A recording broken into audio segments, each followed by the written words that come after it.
ಗೆಳೆಯರೆ ಎಲ್ಲರಿಗೂ ಜೈ ಭೀಮ್. ನಾನು ಒಂದು ವಾಟ್ಸಪ್ ಗ್ರೂಪ್ನಲ್ಲೂ ಪೋಸ್ಟ್ ಮಾಡಿದೆ. ತುಂಬ ಜನ ಅದನ್ನು ಪಾಸಿಟಿವ್ ಆಗಿ ಥಿಂಕ್ ಮಾಡಿದ್ದಾರೆ, ಪಾಸಿಟಿವ್ ಆಗಿ ರಿಪ್ಲೈ ಮಾಡಿದ್ದಾರೆ. ಅವರಿಗೆಲ್ಲರಿಗೂ ಧನ್ಯವಾದಗಳು. ಮುಖ್ಯವಾಗಿ ದಲಿತ ಮುಖಂಡರಿಗೆ ಇರುವಂಥ ಲಕ್ಷಣಗಳೇನು ಅಂತ ನಾನು ಪೋಸ್ಟ್ ಇಟ್ಟಿದ್ದೆ. ಈ ದಲಿತ ಮುಖಂಡರುಗಳು ಒಂದು ಡಿಗ್ರಿ ಕಂಪ್ಲೀಟೆಡ್ ಮಾಡಿರಲ್ಲ, ವಿದ್ಯಾಭ್ಯಾಸವನ್ನು ಪೂರ್ತಿ ಮಾಡಿರಲ್ಲ, ಬಾಬಾ ಸಾಹೇಬ್ ಬಿ ಆರ್ ಅಂಬೇಡ್ಕರ್ ಅವರ ತತ್ವ ಸಿದ್ಧಾಂತವನ್ನು ಓದಿರಲ್ಲ, ಬುದ್ಧ ಬಸವಣ್ಣ ಅವರ ಸನ್ಮಾರ್ಗದ ನುಡಿಗಳನ್ನು ಪರಿಶೋಧನೆ ಮಾಡಿರಲ್ಲ, 4 ಜನ ಹಿಂದೆ ಹಾಕ್ಕೊಂಡು ಬಂದು ನಾನು ಒಬ್ಬ ನಾಯಕ ಅನ್ನುವುದನ್ನು ತೋರಿಕೆಯ ಜನ ನಾವು ನೋಡ್ತಾ ಇದ್ದೀವಿ. ಸ್ವಾಭಿಮಾನ ಎಂದರೆ ಏನು, ಜ್ಞಾನ ಎಂದರೇನು, ನೈತಿಕತೆ ಎಂದರೇನು, 1954ರಲ್ಲಿ ಅಕ್ಟೋಬರ್ 26ರಂದು ಬಾಂಬೆಯಲ್ಲಿ ನಡೆದಂಥ ಸಭೆಯಲ್ಲಿ ಬಾಬಾ ಸಾಹೇಬ್ ಬಿ ಆರ್ ಅಂಬೇಡ್ಕರ್ ಅವರು ನುಡಿದಿದಂಥ ಮಾತುಗಳೇನು, ಏನೂ ಗೊತ್ತಿರಲ್ಲ. 4 ಜನ ಹಾಕ್ಕೊಳ್ಳೋದು, ಹೋಗೋದು, ಅವೆಲ್ಲ ಹೇಳ್ಬೋದು. ನಾನು ಇನ್ನು ಇವ್ರಿಗೆ ಕನಿಷ್ಠ ಒಂದು ಲೆಟ್ರು ಬರೆಯೋಕ್ಕೂ ಗೊತ್ತಿರಲ್ಲ, ಬರವಣಿಗೆ ಗೊತ್ತಿಲ್ಲ, ಜ್ಞಾನದ ಸಮುದ್ರದಲ್ಲಿ ಈಜಿರಲ್ಲ. ಇವರು ನಾಯಕರಂತ ವೇಷಭೂಷಣದ ನಾಯಕತ್ವ. ದಲಿತ ನಾಯಕರಿಗಿರುವಂಥ ಲಕ್ಷಣಗಳೇನು ಗೊತ್ತಾ? ಹಸುವಿನ ಹಾಗೆ ಹುಲ್ಲನ್ನು ಮೇಯ್ದು ಹಾಲು ಕೊಡುವಂಥವಾಗಿರಬೇಕು. ಹುಲ್ಲನ್ನು ಮೇಯ್ತದೆ ಹಸು, ಹಾಲು ಕೊಡುತ್ತೆ, ತುಪ್ಪ ಸಿಗುತ್ತೆ. ಅಂದರೆ ಲೀಡರ್ಗಿರುವಂಥ ಲಕ್ಷಣಗಳನ್ನು ಇವರು ಮರ್ತೋಗ್ಬಿಡ್ತಾರೆ. ಸುಮ್ಮನೆ ನಾಮದಾಯಕವಾಗಿ ಬಾಬಾ ಸಾಹೇಬ್ ಬಿ ಆರ್ ಅಂಬೇಡ್ಕರ್ ಅವರ 3 ತ್ರಿವಳಿಗಳನ್ನು, ಶಿಕ್ಷಣ, ಸಂಘಟನೆ, ಹೋರಾಟ, ಈ 3 ಹಾಕ್ಕೊಂಡಿರ್ತಾರೆ. ಅವ್ರ ಬಗ್ಗೆ ಆ 3 ಸೂತ್ರಗಳ ಬಗ್ಗೆ ಇಲ್ಲ ತ್ರಿವಳಿಗಳ ಬಗ್ಗೆ ವಿಶ್ಲೇಷಣೆ, ಅಧ್ಯಯನ ಘಾತವಾಗಿ ಆಲೋಚನೆ ಮಾಡಿರಲ್ಲ. ಯಾರೋ ಹಾಕ್ಕೊಂಡಿದ್ದಾರೆ, ನಾವು ಹಾಕ್ಕೊಂಡಿರ್ತೀವಿ. ಇದು ಇನ್ನು ಇವರು ವೇದಿಕೆ ಮೇಲೆ ಯಾರೋ ಒಂದು ಕಡೆ ಮಾತಾಡಿರ್ತಾರೆ, ಅವನ್ನು ಇವರು ಕಾಪಿ ಪೇಸ್ಟ್ ಮಾಡಿಕೊಂಡು ದೊಡ್ಡ ಭಾಷಣ ಥರ ಮಾತಾಡ್ತಾರೆ.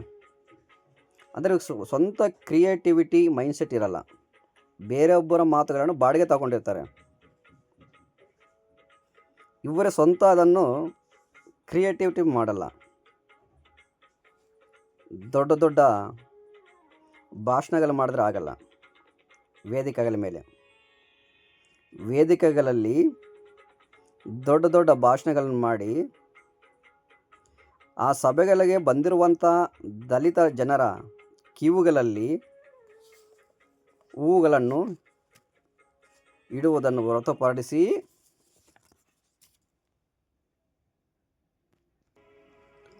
ದಲಿತ ಸಮುದಾಯದ ಪ್ರದೇಶಗಳಿಗೆ ಹೋಗಿ ದಲಿತರ ನಿವಾಸ ಮಾಡಿರುವಂತಹ ಏರಿಯಾ ವೈಸ್ ಹೋಗಿ ಮನೆ ಮನೆಗೆ ಭೇಟಿ ನೀಡಿ ಸಮಸ್ಯೆಗಳನ್ನು ಆಲಿಸಿ ಆ ಜನರನ್ನು ಜಾಗೃತಿ ಮಾಡಿಸುವಂತಹ ಕೆಲಸಗಳು ಮಾಡಬೇಕು. ಸುಮ್ಮನೆ ಬಾಬಾ ಸಾಹೇಬ್ ಅಂಬೇಡ್ಕರ್ ಬಗ್ಗೆ 4 ಮಾತುಗಳಾಡಿ, ಬಾಬಾ ಸಾಹೇಬ್ ಬಿ ಆರ್ ಅಂಬೇಡ್ಕರ್ ಅವರೇ ನುಡಿದಿದ್ದಾರೆ, ನನಗೆ ಜೈಕಾರ ಮಾಡುವುದಕ್ಕಿಂತ ಪುಸ್ತಕಗಳನ್ನು ಅಧ್ಯಯನ ಮಾಡಿ. ಇವರು ಪುಸ್ತಕಗಳನ್ನು ಅಧ್ಯಯನ ಮಾಡಲ್ಲ, ಬುಕ್ಗಳನ್ನು ಅಧ್ಯಯನ ಮಾಡಿರಲ್ಲ. ಯಾರೋ ಅವ್ರು ಮಾತಾಡಿದ್ದನ್ನು ಇವರು ಕಾಪಿ ಪೇಸ್ಟ್ ಸೇಮ್ ಯಾಸ್ಟಿ ವ್ಯಾಸ್ ಇರ್ತವೆ. ಸೊ ನಾಯಕ ಅಂದರೆ ತನ್ನ ಹಿಂದೆ 4 ಜನ ಹಾಕ್ಕೊಂಡು ಅವರನ್ನು ಬಲಿಕೆ ಮಾಡಿಕೊಂಡು ಯೂಸ್ ಆ್ಯಂಡ್ ಥ್ರೋ ಮಾಡೋದಲ್ಲ. 4 ಜನರ ಜೀವನದಲ್ಲಿ ಬೆಳಕು ಚೆಲ್ಲುವ ರೀತಿಯಲ್ಲಿ 4 ಜೀವನಗಳ 4 ಜನರ ಕುಟುಂಬಗಳನ್ನು ಉದ್ಧಾರ ಮಾಡುವಂತಹ ಯೋಗ್ಯತೆ ಇದ್ದರೆ ನಾಯಕತ್ವವನ್ನು ತಗೋಬೇಕು. ನಾಯಕ ಅನ್ನೋ ಪದ ಅರ್ಥ ಗೊತ್ತಾ? ಗೊತ್ತಿರಲ್ಲ. ಹೆಂಗೆ ಗೊತ್ತು? ನಾಯಕ ಅಂದರೆ ಅರ್ಥ ಏನು ಗೊತ್ತಾ? ಸೇವೆ ಮಾಡಿಸ್ಕೊಳ್ಳೋದಲ್ಲ, ಜನರ ಸೇವೆ ಮಾಡುವುದು. ಜನರ ಹತ್ರ ನಾನು ನಾಯಕ ಅಂತ ತೋರಿಸ್ಕೊಳ್ಳೋದಲ್ಲ. ಕಪ್ಪೆಗಳ ಮುಂದೆ ಹೋಗಿ ಹಾವು ನಾಯಕ ಅಂತ ಹೇಳೋದಂತೆ, ಇಲಿಗಳ ಮುಂದೆ ಹೋಗಿ ಬೆಕ್ಕು ನಾಯಕ ಅಂತ ತೋರಿಸ್ಕೊಳ್ಳೋದಲ್ಲ, ಮೀನುಗಳ ಮುಂದೆ ಅಂಶ ನಾಯಕ ಅಂತ ತೋರಿಸ್ಕೊಳ್ಳೋದಲ್ಲ. ಇದು ನಾಯಕತ್ವ ಲಕ್ಷಣಗಳಲ್ಲ. A good leader is one create more leaders. A bad leader is one more of followers. ಯಾರು ಲೀಡರ್ಗಳನ್ನು ತಯಾರು ಮಾಡ್ತಾನೋ ಅವರೇ ನಿಜವಾದ ನಾಯಕ.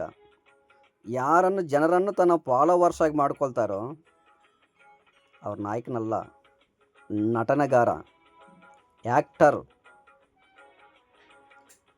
ಆ ಒಂದು ಸಿನಿಮಾದಲ್ಲಿ 3 ನಿಮಿಷ ಇರ್ತದಲ್ಲ ಸರ್, 3 ಗಂಟೆ ಅವರು ಒಂದು ವೇಷಭೂಷಣ, ಅದು ರಿಯಲ್ ಅಲ್ವಲ್ಲ? ಹಾಗೆ ನಾಯಕದ ಲಕ್ಷಣ ಇರಬೇಕಾದ್ರು ರಿಯಲ್ ಫ್ಯಾಕ್ಟು.